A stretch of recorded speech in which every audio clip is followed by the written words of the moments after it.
हमारे वेदों में जिसको आद्य ग्रंथ कहा जाता है उसमें हिंदू शब्द नहीं है और सनातन शब्द भी नहीं है।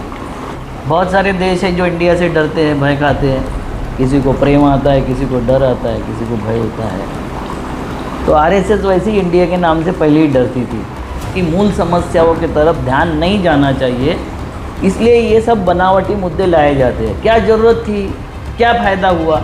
500 और 1000 के नोट बंद किए। कांग्रेस की अगर इतनी हैसियत होती तो कांग्रेस की तो सत्ता आ जाती।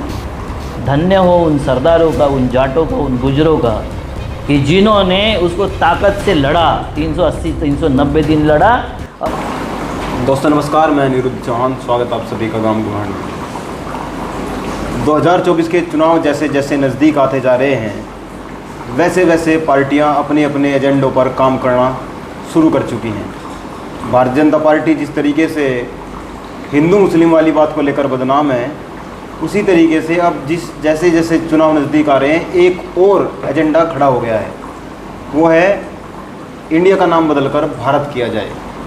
बहुत सारे डॉक्यूमेंट्स ऐसे हैं जिसमें भारत की जगह इंडिया लिखा हुआ है, और मोदी जी ने भी बहुत सारे काम ऐसे किए हैं जिसमें इंडिया का ही नाम आया है। आज हमारे साथ बातचीत करने के लिए हमारे गुरुदेव, किसानों के आदर्श, किसानों की लड़ाई लड़ने वाले, और एक जगह नहीं लगभग देश के 12 स्टेटों में अपने ऊपर किसानों के लिए केस लगवाने वाले, क्योंकि किसानों की लड़ाई लड़ते लड़ते वो काम हो जाता है, अविनाश काकड़े जी हैं। और बातचीत करेंगे इस चीज़ को किस तरीके से देखते हैं। जिस तरीके से नाम बदलने की बात हो रही है, इंडिया की जगह भारत कर दिया गया या फिर भारत कर दिया जाएगा, क्योंकि अभी जो गठबंधन हुआ है उसको नाम ही इंडिया मिला है, INDIA। तो पहले तो स्वागत है जी आपका। जी नमस्कार।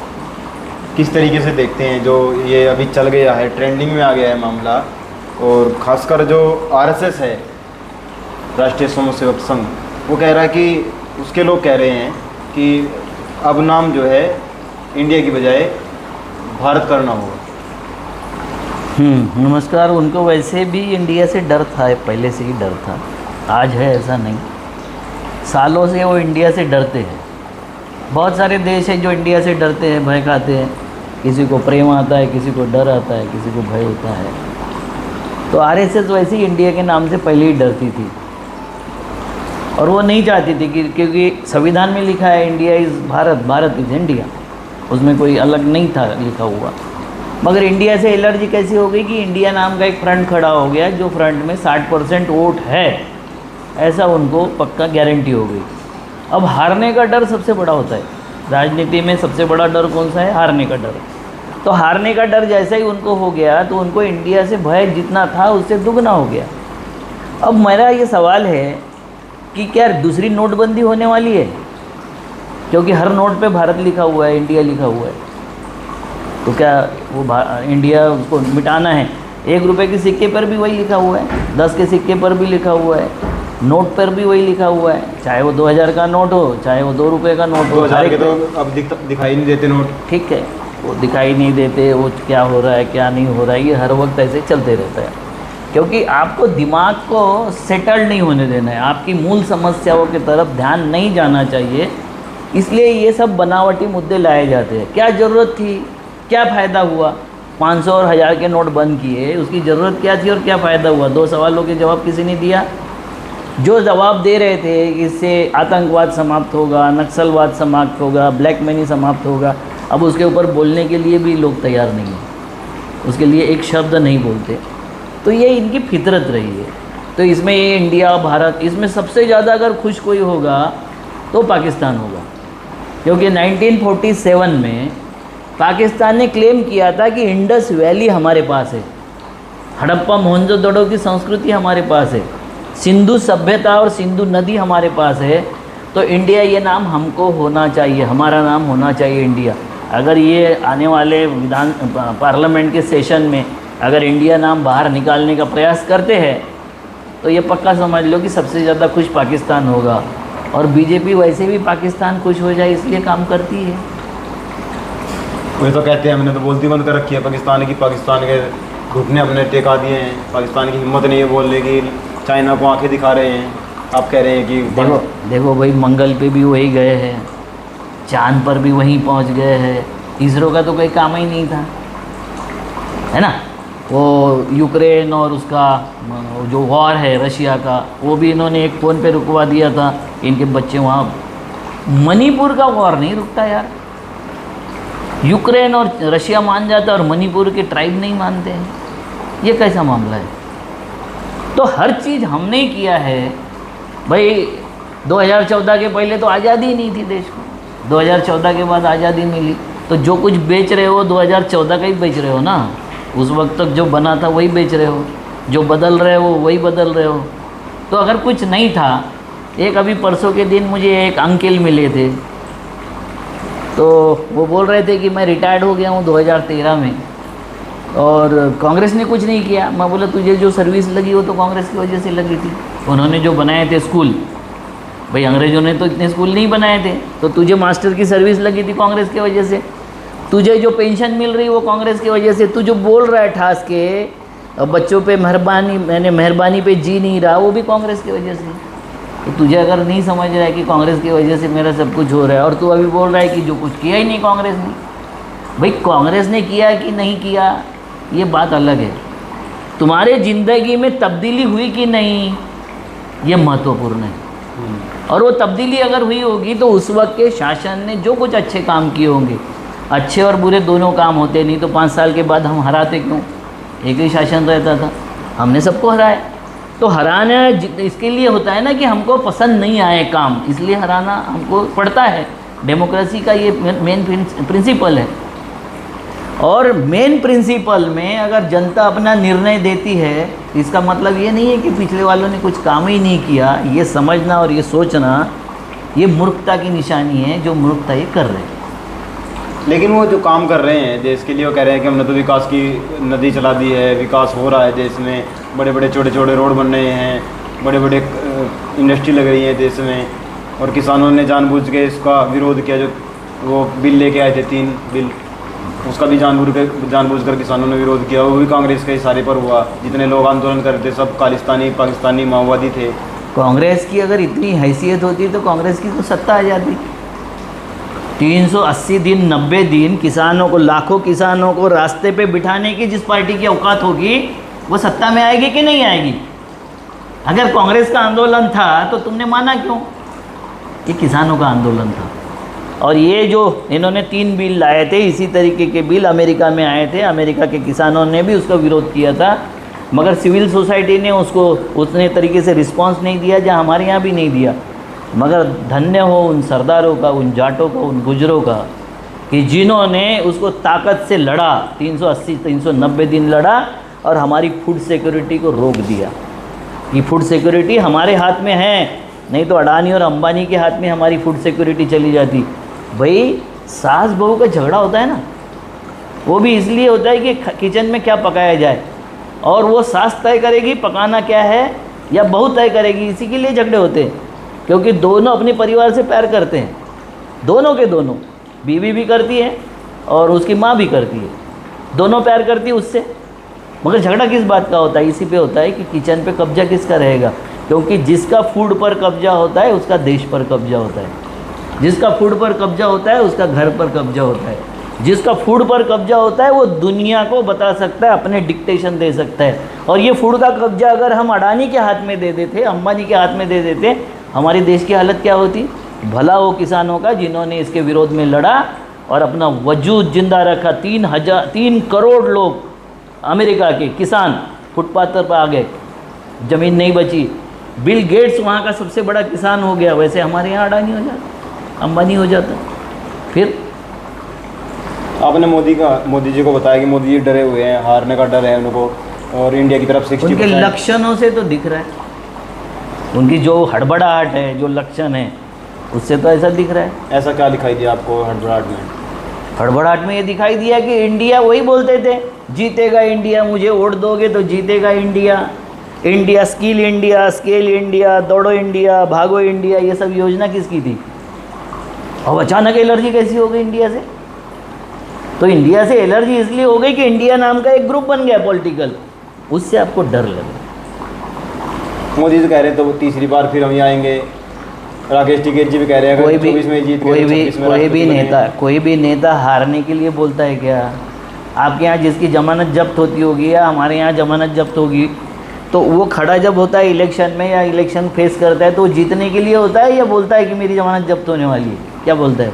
जीतने के लिए बोलते हैं। तो वो जीतने के लिए बोलेंगे तो उसमें कौन सी बड़ी बात है? आपको क्या लगता है क्यों मोदी जी हारने चाहिए और इंडिया का आएगा कौन आगे? क्योंकि जिस तरीके से गठबंधन हुआ है उसमें कहीं ना कहीं जो बातें हो रही हैं, और अभी इंडिया के मुख्यमंत्री के बेटे कह रहे हैं कि सनातन एक बीमारी है जैसे डेंगू मलेरिया, इसको जड़ से मिटाना पड़ेगा।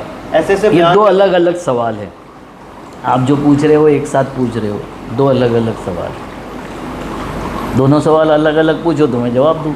अलग अलग बता दीजिए। पूछे आप पहले बता दीजिए कि जो अभी सनातन के ऊपर टिप्पणी की है मुख्यमंत्री जी के उससे बेटे। पहले आपने किसानों वाला सवाल पूछा था। नहीं, पहले इसको बता दीजिए। अब ये सनातन शब्द कब आया, हिंदू शब्द कब आया, इसके ऊपर बहुत सारे विवाद हैं। हमारे वेदों में जिसको आद्य ग्रंथ कहा जाता है उसमें हिंदू शब्द नहीं है और सनातन शब्द भी नहीं है। गीता में और भागवत में सनातन शब्द आया, और गीता और भागवत कम बनी, किस तरीके से बनी, मगर ये जो बता रहे वो सनातन नहीं है। वो जो बता रहे, देखो सनातन का मतलब होता है जो कभी था, है और रहेगा, जिसको समाप्त नहीं किया जा सकता। तो किसी स्टैलिन ने बोल दिया है कि सनातन को खतरे यानी ये करना चाहिए, समाप्त करना चाहिए, मलेरिया डेंगू जैसा, तो मुझे ये बताओ कि इससे इनको भय लगने की क्या ज़रूरत है? सनातन का मतलब है कि समाप्त नहीं होगा, इसका मतलब वो सनातन नहीं है। जो कुछ बात ये कर रहे हैं वो सनातन नहीं है। नफ़रत कभी सनातन नहीं हो सकती, प्यार सनातन हो सकता है, नफ़रत कभी सनातन नहीं हो सकती। किसी कौम से कोई नफ़रत सनातन नहीं हो सकती, किसी व्यक्ति से नफ़रत कभी सनातन नहीं हो सकती। प्रेम सनातन होता है, प्रेम से ही बनता है। तो ये जो सनातन है इनका मतलब है कि महिलाओं को सती दिया जा रहा था, महिलाओं के केश वपन हो रहे थे, मतलब उनके टक्कल बनाए जा रहे थे, महिलाओं के विधवाओं के विवाह नहीं होते थे, महिलाओं को शिक्षा से दूर रखा जाता था, महिलाओं को काम धंधे से दूर रख के खाली लड़के बच्चे पालना और खाना पकाना, इतना ही बोलने का काम रहता था। तो इसका समर्थन करने वाले सनातनी थे सारे।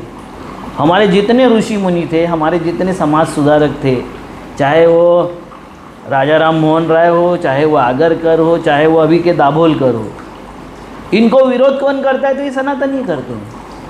तो समाज के लिए जो बेटर बनने की बात होती है, जो बेहतर बनने की बात होती है, हर धर्म में कुछ ना कुछ बुराई है, हर धर्म में। मगर मैं हिंदू हूँ, हिंदुत्ववादी नहीं हूँ और सनातनी नहीं हूँ। मैं हिंदू हूँ, और ये हिंदू होने का मतलब है कि अच्छी बातें मैं एक्सेप्ट करता हूँ, बुरी बातों को नकारता हूँ। मैं कट्टर नहीं हूँ क्योंकि मैं हिंदू हूँ। अगर मैं हिंदू कट्टर हो जाऊँ तो मैं हिंदुत्ववादी या सनातनी हो जाता हूँ। मैं हिंदू नहीं बचता, मुझे हिंदू रहना है। और हिंदू रहने का मतलब है कि मैं एक्सेप्टेंस मेरा बढ़ जाता है, मैं सबको समावेश करने की बात करता हूँ, सबको सहने की और सबको समझने की बात करता हूँ, और मैं किसी से द्वेष नहीं करता, किसी से हेट नहीं करता। मैं किसी की पहचान दाढ़ी से नहीं करता, मैं किसी की पहचान कपड़े से नहीं करता, मैं किसी की पहचान उसके कपड़े यानी खान पान से नहीं करता। मैं उसकी पहचान करता हूँ उसकी इंसानियत से। अगर वो इंसानियत है उसमें तो वो बेटर आदमी है, वो अच्छा आदमी है। अगर इंसानियत नहीं है तो वो कौन से धर्म से आता है, कौन से जाति से आता है, उससे मुझे कोई फ़र्क नहीं पड़ता। अभी आपने कहा कि हिंदू कोई धर्म नहीं है, कहीं भी लिखा हुआ नहीं है, लेकिन आप कह रहे हैं कि आप हिंदू हैं।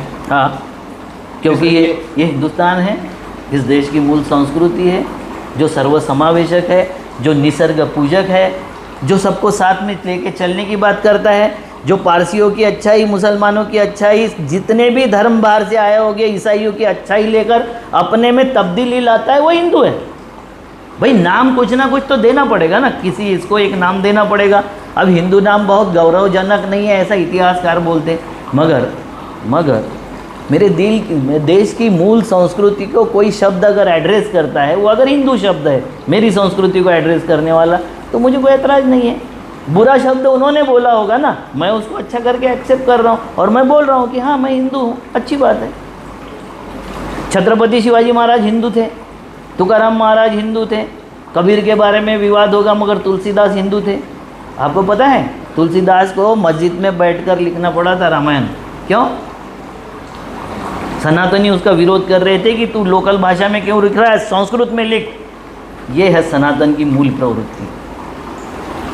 दूसरों को रोकना, दूसरों को टोकना नहीं, द्वेष फैलाना, गैर बराबरी फैलाना, रंग के वजह से, भाषा के वजह से, उसके आँखों की वो जो कलर होता है उसकी वजह से उसको छोटा या बड़ा डिक्लेयर करना, उसके काम के वजह से उसको छोटा या बड़ा डिक्लेयर करना, ये सनातन का मूल स्वरूप है, ये हिंदुत्व का मूल स्वरूप है, क्योंकि ये ब्राह्मणत्व का मूल स्वरूप है। आपको पता होगा 1921 में जो जनगणना हुई थी, उसके पहले की जो जनगणना हुई थी, हिंदुओं को एक साइड गिना जाता और ब्राह्मणों को अलग गिना जाता था। ब्राह्मणों को हिंदू नहीं समझा जाता था कभी, वो अलग थे, दोनों अलग थे और दोनों को अलग गिनती होती थी जनगणना। ये कैसे हो गया अचानक? आपका ब्राह्मणों पर बड़ा फोकस रहता है, घूमो नहीं, मेरा ब्राह्मणत्व पर फोकस है। ब्राह्मण तो मेरे कई दोस्त थे और कई ब्राह्मण मुझे, मैं आगरकर का नाम लेता हूँ, ब्राह्मण थे। राजा राम मोहन राय का नाम लेता हूँ, ब्राह्मण थे। दाभोलकर का नाम लेता हूँ, ब्राह्मण थे। ऐसे कई ब्राह्मण हैं जिनसे मैं प्यार करता हूँ। मेरे कई मित्र हैं, उनसे मैं प्यार करता हूँ, क्योंकि ये गैर बराबरी नहीं चाहता। वो ब्राह्मण गैर बराबरी नहीं चाहता, वो समानता चाहता है, वो इंसान को इंसान समझता है। किसी को हिंदू मुसलमान समझ के वो प्यार करना या नफरत करना नहीं कहता है। तो ऐसे ब्राह्मणों को मैं स्वागत करता हूँ।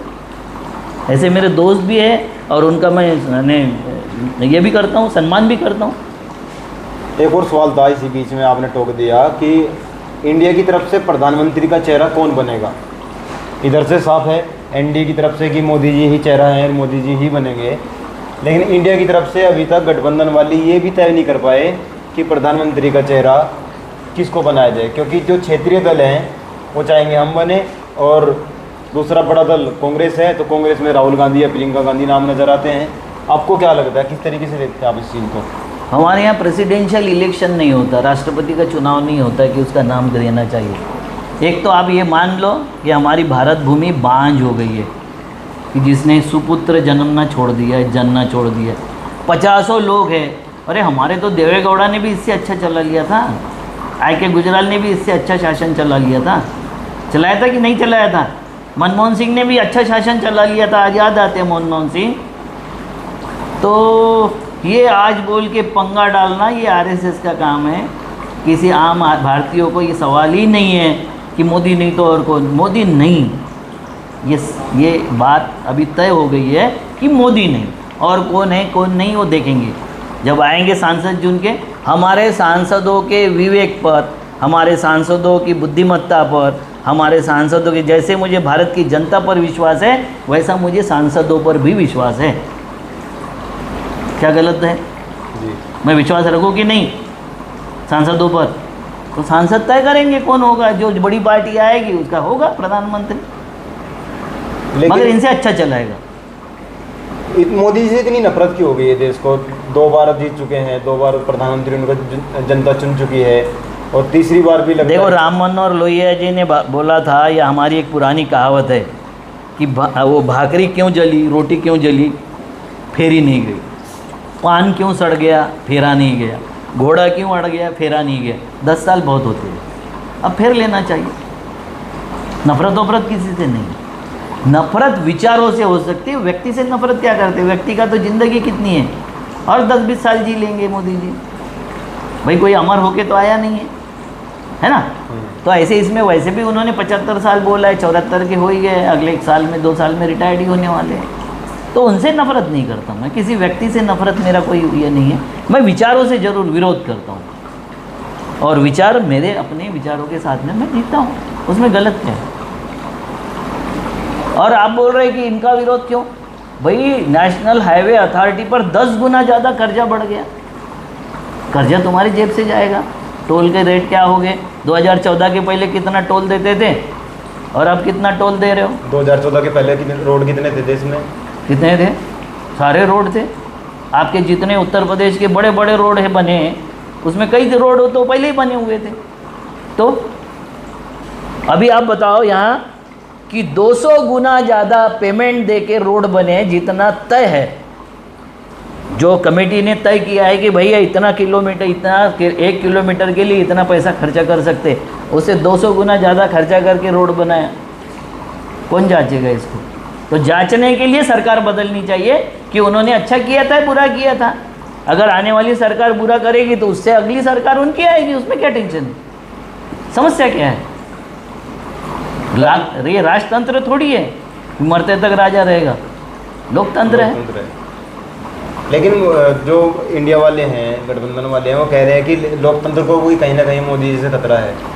हाँ ठीक है, कोई अगर मोनोपोली में बोल रहा है कि मैं ही रहूँगा, मैं ही आऊँगा और मैं जो कर रहा हूँ वही सही है, खतरा है।